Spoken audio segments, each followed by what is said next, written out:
시민들이 세종시에 있는 산업통상자원부를 찾아 지열발전 진상규명과 함께 사법기관이 나서 책임자를 처벌하라고 요구했습니다.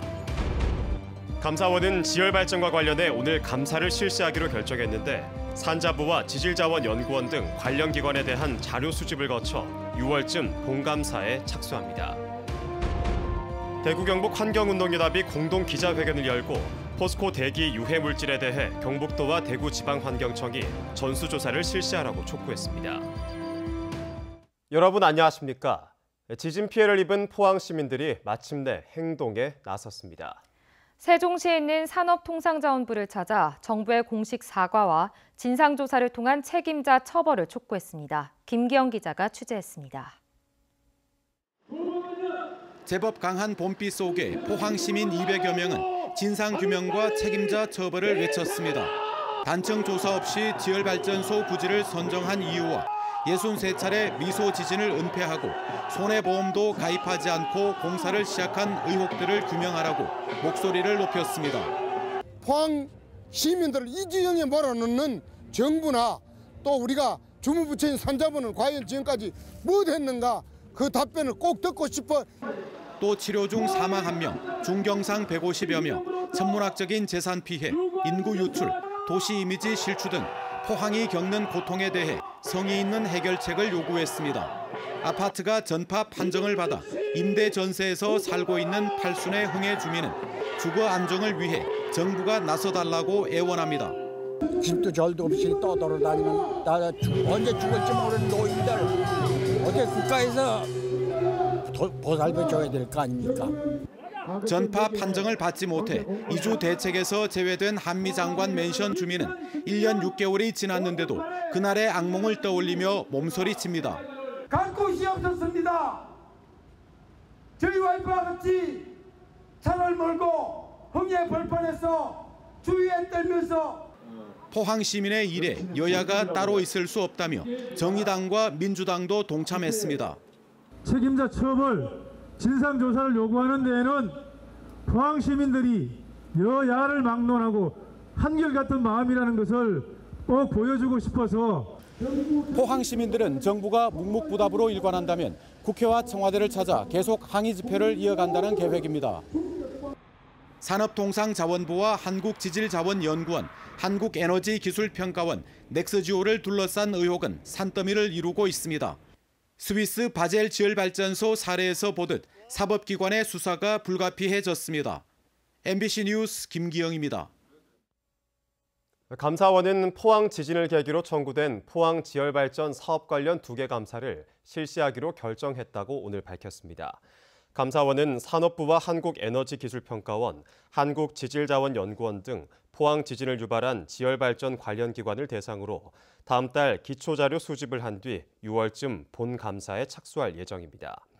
한편 포항 지열발전과 관련해 포항 시민들의 국민감사 청구와 지난 3월 산업통상자원부 장관의 공익감사 청구가 있었는데 감사원은 2가지 감사 청구를 병합해 감사할 예정입니다. 대구 경북 지역 환경운동연합이 오늘 포항제철소 앞에서 공동 기자회견을 열고 포스코가 자가 측정해온 대기 배출 물질의 측정값을 공개하라고 주장했습니다. 이들은 또 포항제철소의 대기 배출과 유해 물질에 대한 전수조사를 경상북도와 대구지방환경청에 요구했습니다. 박상환 기자가 보도합니다. 최근 여수 국가산업단지의 대기 오염 물질 배출 조작 사건과 관련해 경북 지역 대기 배출 사업장에 대해서도 전수조사를 요구하는 목소리가 높아지고 있습니다. 대구 경북 지역 환경운동연합은 포항제철소 앞에서 공동 기자회견을 열고 포스코가 자가 측정한 대기 배출 물질의 진실을 공개하라고 주장했습니다.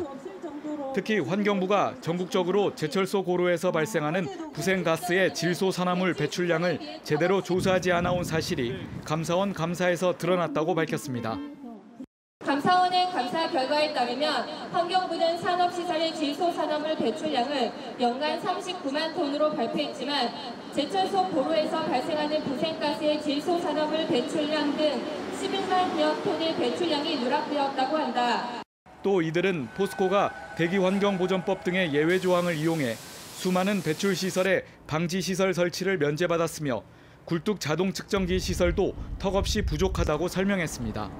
볼에서 일정 이상의 압력을 유지하기 위해서 그 압력이 도달할 때까지 그 안에 들어있는 수만 톤의 가스라든지 오염물질들을 그냥 포항 시민들에게 그냥 퍼붓고 있는 겁니다. 작년 말 포항시가 광양시보다 먼저 고발한 고루의 수제 슬래그 환경 오염 사건의 경우 여전히 포항 남부경찰서에서 표류 중이라고 지적했습니다. 포항에서는 어떤 이유로 몇 달 동안 수사가 지연되고 있는지 알 수 없다. 수제 슬러그 수사 과정에서 광양에서는 포스코를 압수수색하는 등 적극적인 수사를 했고 솜방망이 처벌로 논란이 된 데 반해 포항은 여전히 오리무중이다. 이에 대해 포스코 포항제철소는 3,500억 원을 들여 오는 2021년까지 낡은 부생 가스 발전 설비를 대체할 새 설비를 만들겠다고 밝혔습니다. 포스코는 또 질소산화물과 황산화물을 줄이는 기술을 적용하고 선택적 촉매 환원법, 전기 집진기 설비도 갖추겠다고 덧붙였습니다. MBC 뉴스 박상환입니다. 한국 매니페스토 실천본부가 민선 7기 기초단체장 공약 실천 계획을 평가한 결과 포항시와 영덕군이 최우수인 SA 등급을 받았습니다. 또 경주시는 A등급이었고 경북 동해안 지역에서는 최하위인 D등급을 받은 자치단체는 없었습니다.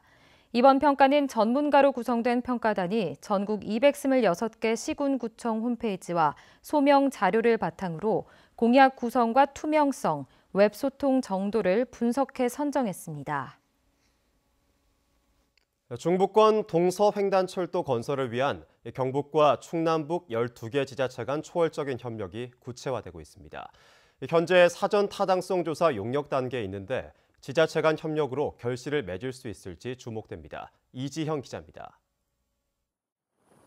서해부터 동해까지 330km를 잇는 중부권 동서횡단철도. 충남 서산에서 시작해 충북 청주와 괴산, 경북 영주를 거쳐 울진까지 3개 도와 12개 시군을 통과합니다. 경부선과 호남선 등 그동안 남북 방향에 집중됐던 철도망을 분산하고 국토의 균형 발전을 꾀하자는 의도입니다. 지난 2015년 건의된 뒤 4년 동안 12개 지자체 차원의 협의가 이뤄졌고 꾸준한 요청에 문재인 대통령 국정과제에도 포함됐습니다. 균형 발전이 필요하다고 보고 있는 거죠. 그러니까 낙후된 지역일수록 이러한 사업들을 연결을 시켜줘서 그 지역이 활성화될 수 있는 이 사업이 추진되었다고 보고 있으면 됩니다. 서해의 중국과 동해의 태평양 등 양방향에서 들어오는 물류를 2시간여 만에 수송할 수 있어 새로운 판로가 뚫리는 건 물론 원료의 수입, 또 제품의 이제 판로, 이런 수송이 굉장히 중요하죠. 새로운 수요 진작 측면에서도 굉장히 중요한 수단이 되리라고 봅니다. 내륙에서 바다까지 다양한 자원으로 관광산업 발전에도 영향을 줄 전망입니다. 충북은 지난 1월 충북선 고속화 예타 면제와 강호축, 중부내륙선 건설까지 철도 개발에 잇따라 기대가 더욱 큽니다. 남과 북으로 동과 서로 연결되는 철도망이 확보되면서 유입 인구 확보라든지 또 산업 수요 창출이라든지 이런 쪽에 훨씬 기대 효과가. 우선 과제는 정부에서 수립하는 제4차 국가철도망 구축 계획에 포함되는 것. 국가계획으로 선정되면 정치권 공조와 예타 면제 등에 더욱 힘을 받을 수 있습니다. 더 이상 늦출 수 없는 균형 발전, 소외 지역을 벗어나기 위한 노력이 가시화될 수 있을지 주목됩니다. MBC 뉴스 이지연입니다. 경북도의회 임시회가 보름간의 일정으로 오늘 개회했습니다. 경북도의회는 경상북도가 제출한 추경 예산 8,185억 원, 경북교육청의 3,072억 원에 대해 심의하고 회기 마지막 날인 다음 달 9일 본회의에서 최종 의결할 예정입니다. 면허 반납 고령 운전자에게 교통카드를 지급하는 것과 미세먼지 저감, 일회용품 줄이기 등을 위한 조례 6건도 처리합니다. 제21회 경상북도 장애인 체육대회가 오늘 상주에서 개막했습니다. 선수들은 내일까지 갈고 닦은 기량을 선보이며 선의의 경쟁을 펼칩니다. 성나기 기자입니다. 휠체어 배드민턴 선수들의 스트로크가 계속됩니다. 빠르게 달려나가 스매싱을 하고 네트를 살짝 넘기는 고난도 기술까지 그동안 갈고 닦은 배드민턴 실력은 비장애인 선수 못지않습니다. 움직임이 많은 경기여서 체력 소모가 심하지만 포기하지 않고 최선을 다합니다. 네, 첫 경기라서 조금 긴장은 되는데 뭐 나름 괜찮게 했습니다. 생활적으로 하는 거니까 같이 뭐 어울려서 즐기는 거죠. 진지하게 서브를 넣고 날아오는 공을 향해 힘차게 라켓을 휘두릅니다. 감독과 진지하게 작전도 주고받고 점수가 나면 소리를 지르며 좋아합니다. 비록 경기는 졌어도 동료와 함께 열심히 뛴 만큼 기분은 나쁘지 않습니다. 서로 도와하니까 게임도 상관없이 서로 도와주니까 괜찮아요. 내일까지 계속되는 이번 대회는 22개 시군 선수와 임원 등 3천여 명이 참가해 탁구와 육상 등 13개 종목에서 실력을 선보입니다. 선수들은 그동안 갈고 닦은 기량을 마음껏 발휘하시고 시간을 내 경천대 등 상주의 관광 명소를 보신다면 즐겁고 의미 있는 시간이 될 것입니다. 상주 장애인 체육대회를 통해 장애 체육인들이 건강을 지키며 화합의 꽃을 피우고 있습니다. MBC 뉴스 성락입니다. 오늘부터 영덕군 축산항 일원에서 열릴 예정이었던 물가자미 축제 일정이 강풍으로 축소됐습니다. 영덕군은 오늘과 내일 축제 일정은 취소하되 주말인 오는 27일 오후 3시 개막식을 갖고 일요일까지 이틀간 축제를 열기로 했습니다. 올해부터는 행사장이 좁은 상가에서 넓은 축산천 둔치 주차장으로 변경됐고 물가자미 시식 외에도 맨손으로 물고기 잡기와 어선 체험 등 다양한 행사가 진행될 예정입니다. 재단법인 문화엑스포가 기획재정부로부터 지정기부금 단체로 지정돼 개인이나 단체로부터 기부금품을 모을 수 있게 됐습니다. 문화엑스포는 다음 달쯤 기부금품 심의운영위원회를 구성하고 6월부터 기부금품을 받아 엑스포공원 상시개장 활성화 등에 사용할 예정입니다. 경주 읍성 서편의 벼루 전문 박물관이 긴 준비 끝에 문을 열었습니다. 이 박물관에는 삼국시대 흑벼루를 시작으로 고려시대 풍자벼루와 조선시대 오석벼루 등 100년 전의 벼루 100여 점과 함께 120년 된 종이와 105년 된 먹 등도 전시되고 있습니다. 6대 경주문화원장을 역임한 손원조 관장은 어릴 때 할아버지 밑에서 먹을 갈다가 관심이 생겨 49년간 각종 벼루 1,500여 점을 수집했다고 밝혔습니다. 경북 동해안에는 오늘도 이틀째 비가 내려 내일 밤까지 이어지겠습니다. 저기압의 영향으로 비바람이 몰아치고 다소 추운 날씨를 보이겠습니다. 안수진 기상캐스터입니다. 오늘도 비가 이어지고 있습니다. 이번 비는 내일까지 땅을 적시겠는데요. 울릉도와 독도는 새벽 사이 비가 그치겠지만 경북 동해안으로는 밤까지 이어지겠습니다. 예상되는 비의 양은 경북 동해안과 울릉도 독도에 5에서 30mm입니다.